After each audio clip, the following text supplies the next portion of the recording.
Hey everybody, welcome back to 1 Minute Walking Tours. As always, I am your host, Jonathan. Today we're going to be talking about this building behind me. You can see with these 4 windows and these 2 entryways. We're going to be talking about that building. It is 128 West 17th Street in Manhattan, in the neighborhood that's now known as Chelsea. But I'll take a second and say if you could hit the like button, hit subscribe, leave a comment, it would really help out the channel and I can help you bring more content that you enjoy. So what's so interesting about 128 West 17th Street? Well, this building is hopefully getting landmark designation because it is the last building that housed a segregated school here in New York City. For years, 2 decades actually, the building was colored school number 4. And it wasn't until 1874 that New York City actually had a public school program for students to be going and required that they go to school. But prior to that, there was a group called the Public School Society, and they were founded in 1804, and they wanted to educate as many New Yorkers as possible, regardless of immigrant status, regardless of their color and so forth. And the Public School Society, which started in 1805, was actually partially an abolitionist group, and they felt that educating all New Yorkers, African-American New Yorkers and so forth, was in the best interest of New York City.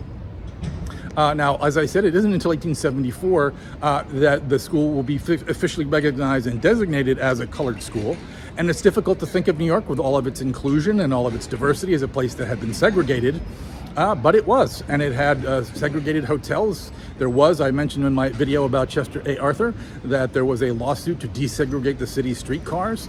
There was all sorts of segregation in public and in private places, and schools were, of course, no different from that.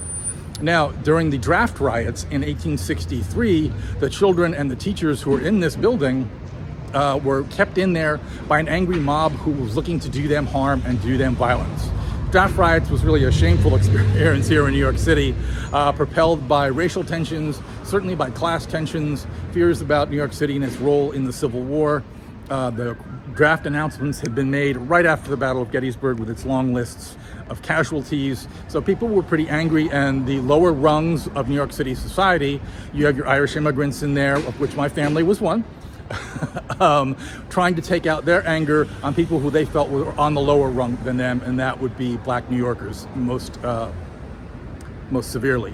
But by 1860, the public schools are actually desegregated. Pardon me, they're desegregated 1883. The Board of Education and the Public School Board, the abolitionist group, they joined forces in 1860 to create the modern school system that we have, modern school system we have here in New York City. And the main figure here is a woman named Sarah Thompson Garrett, who was principal of the school for almost its entire length of run. So in 1894, they closed the building as a school. It no longer needed to serve as a segregated school, and it went into the hands of New York City as a veterans organization, and the veterans organization ran it for a while, and then New York City took it over as a break room and lunch room for transit employees. So it is interesting to think about, segregation and Jim Crow and all those types of things took place all over the United States, and it's just, this was part of it here in New York City.